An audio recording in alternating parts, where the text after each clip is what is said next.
Você deve ter ouvido falar do caso Diddy, um magnata multibilionário com um poder de influência enorme que moldou boa parte do mundo da música como conhecemos hoje. Você deve saber também que esse cara tá preso, e se você conhece um pouco de mundo real, você também sabe que é muito fácil alguém com poder escapar das consequências de seus atos. Quantos casos já teve de alguém que fez alguma atrocidade, mas por ter um bom advogado e influência, ele saiu impune? Por isso, imagina a gravidade de um caso para alguém com essa característica ter uma fiança de 50 milhões de dólares negada. O cara tem que ser o diabo na terra. Só que esse caso chamou atenção não só pelos crimes ou pelo fato de ser alguém muito poderoso na cadeia. O Diddy tinha contato com todo mundo da indústria. Há 2 anos atrás o cara soltou um projeto que tinha o Justin Bieber nele. Ele sempre aparecia com Jay-Z, Beyoncé, Post Malone e vários outros artistas. Isso chama atenção porque se todo mundo tava sempre com ele, será mesmo que ninguém sabia o quão psicopata esse cara era? Quem frequentava o mesmo ambiente não percebia que tinha alguma coisa errada? É por isso que eu falo que esse mundo de Hollywood é bizarro. Mas e se eu te falar que o Diddy não foi o primeiro artista muito influente nesse mundo que foi preso? Alguém que também tinha contato com muita gente, marcou uma época e hoje está condenado a 50 anos de prisão. Pois é, existe um caso pré-Diddy. E hoje eu quero contar essa história pra vocês. I didn't do this stuff. This is not me. I'm fighting for my life. Y'all killing me with this. I gave y'all 30 years of my career. Robert. 30 years of my career. Y'all trying to kill me. You killing me, man. Y'all just don't want to believe the truth. You don't want to believe it. Você que é mais novo talvez não conheça o R. Kelly, mas esse cara na década de 90 e começo dos anos 2000 era um fenômeno. Se você já ouviu essa intro aqui, é graças a ele.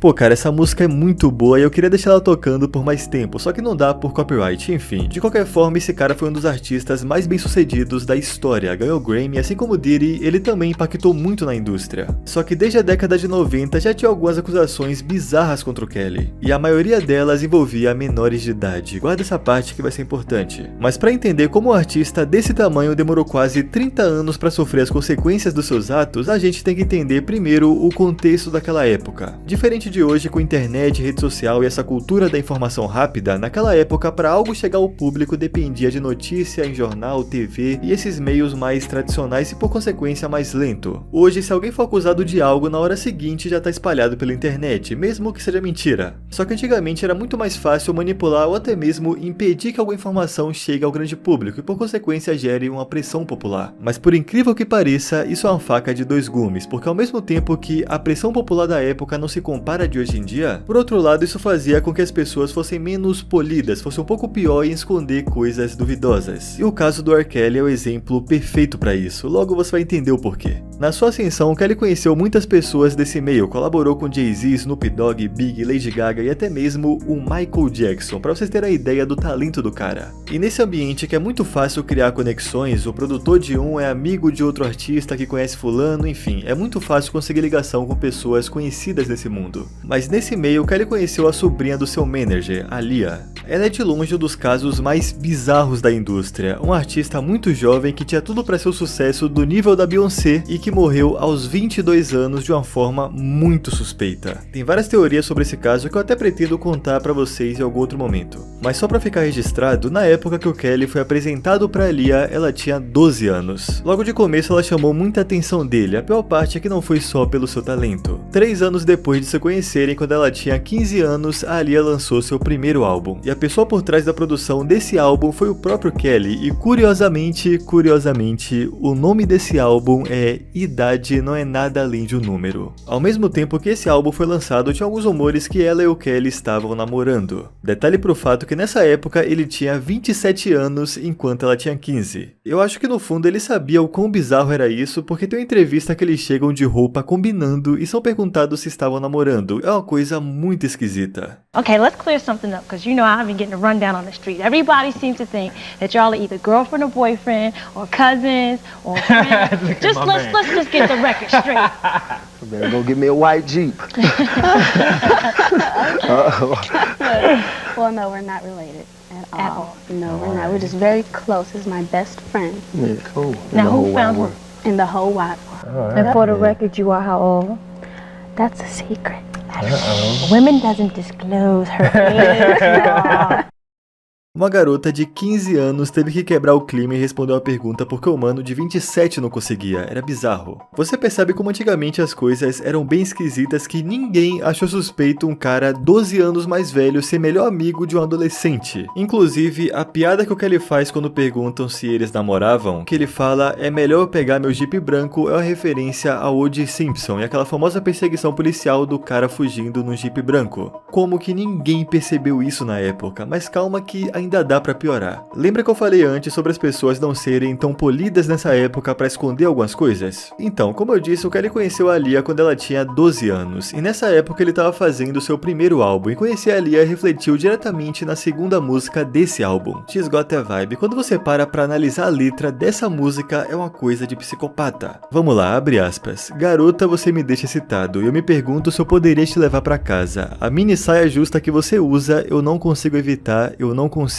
parar de olhar, fecha aspas. Basicamente, a música ele fala sobre garotas que chamam a atenção dele, que tem essa vibe como o próprio nome já diz. E daí no final ele cita diretamente algumas garotas. A Stephanie tem essa vibe, a Gladys tem, a Fontina tem e a pequena e fofa Aaliyah também tem. Cara, é inacreditável como que ninguém parou pra pensar por um segundo que é assustador o cara colocar o nome de uma criança de 12 anos numa música dessa. Eu não sei o que é mais bizarro, ninguém ter percebido ele ter a cara de pau de falar isso numa música pra qualquer um ouvir. Segundo algumas fontes próximas ao Kelly na época, ele e a Aaliyah começaram a ter um contato sexual quando ela tinha 13 ou 14 anos, um pouco depois de quando eles se conheceram, e ela não foi a única adolescente que esse cara se envolveu. Tem diversos relatos de adolescentes da indústria, seja dançarina, cantora ou simplesmente garotas que eram ligadas a esse mundo que caíram nas mãos do Kelly. Só que a relação com a Aaliyah de alguma forma consegue ficar ainda pior, porque semanas depois dessa entrevista, o Kelly deu um jeito de se casar com a garota, legalmente falando. E você pode pensar, pô Lucas, como que ele conseguiu casar com um adolescente de 15 anos? Bom, o cara é tão psicopata que ele pagou uma pessoa pra fazer uma identidade falsa afirmando que ela tinha 18 anos. E dessa forma ele conseguiu oficialmente no papel estar casado com um adolescente. Um tempo depois, os pais dessa garota finalmente apareceram e conseguiram anular o casamento. E fizeram o Kelly cortar qualquer contato com ela, mas percebe o quão psicopata o cara tem que ser pra não só fazer algo criminoso, mas criar provas contra si mesmo só porque ele queria se envolver com a menor de idade? Enfim, eles realmente cortaram o contato, mas como eu disse, ela não era a única adolescente que o Kelly se envolvia. Em uma das suas músicas mais explícitas, que basicamente é uma grande putaria, o Kelly solta a seguinte barra: apenas se você tiver idade o suficiente,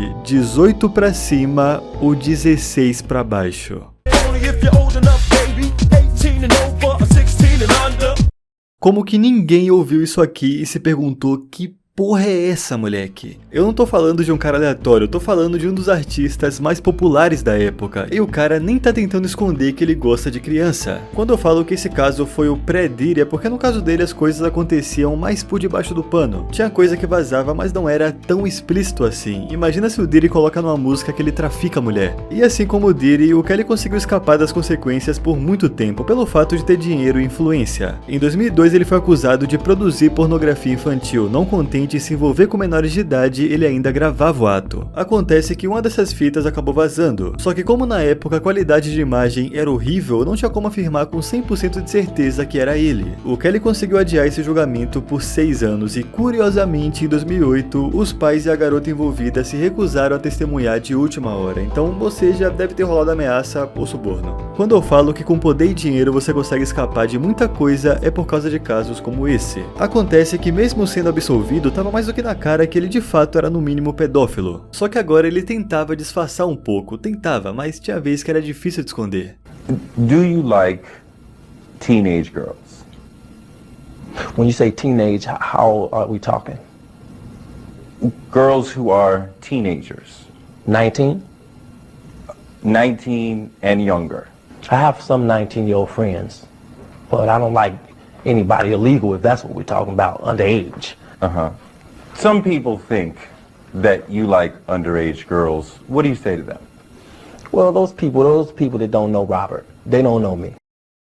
O cara do nada desaprendeu qual é a idade de um adolescente. Um cara de 41 anos na época, pai de 3 filhos, não sabe qual é a faixa etária de uma pessoa adolescente. Enfim, os anos foram passando, ele continuou colaborando com pessoas gigantes da indústria porque de fato ele é um artista muito talentoso. Falando de música em si, ele é gênio. Só que ao mesmo tempo que ele continuava influente na indústria, pelo fato de ter sido absolvido, ele começou a se achar intocável. E seu comportamento piorou ainda mais, deixou de ser tão exposto, mas ainda assim piorou. Porém, uma hora ou outra, cedo ou tarde, o karma chega pra alguém desse tipo. Em 2017, o R. Kelly teve mais vítimas posicionando contra ele. Só que dessa vez não era mais a década de 90 e começo dos anos 2000. Com o advento de rede social, é muito fácil gerar um efeito cascata, no lado positivo e negativo. Porque imagina como deve ser pra outras vítimas do Kelly sabendo que o cara teve um vídeo vazado com a menor de idade e ainda assim conseguiu ser absolvido. Você vê aquilo e pensa, pô, pra que eu vou me expor se não vai adiantar de nada? Pra que eu vou comprar uma briga com um cara tão poderoso, mesmo estando certo se ele consegue escapar disso por ter muito dinheiro? Só que com a internet, o poder da influência foi impulsionado, assim como acontece no caso do Diddy. No momento que um grupo de vítimas se posicionam, isso acaba puxando outras pessoas que também foram vítimas, mas que tinham medo de comprar uma briga sozinha.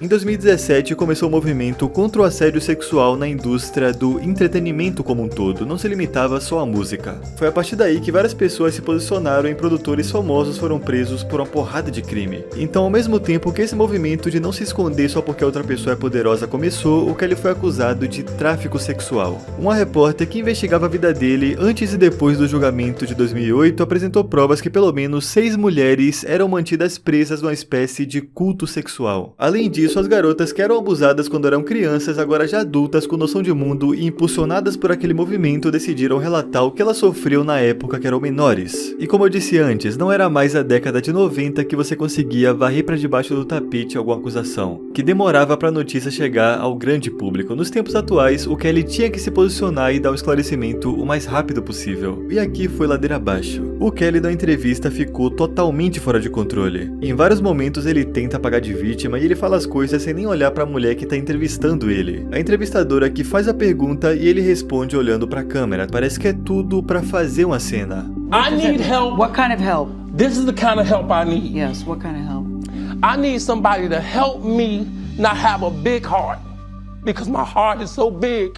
People betray me and I keep forgiving them. You sound like you're playing the victim here. You sound like R. Kelly, you do. When I listen to you, I'm it just does telling sound the like... truth.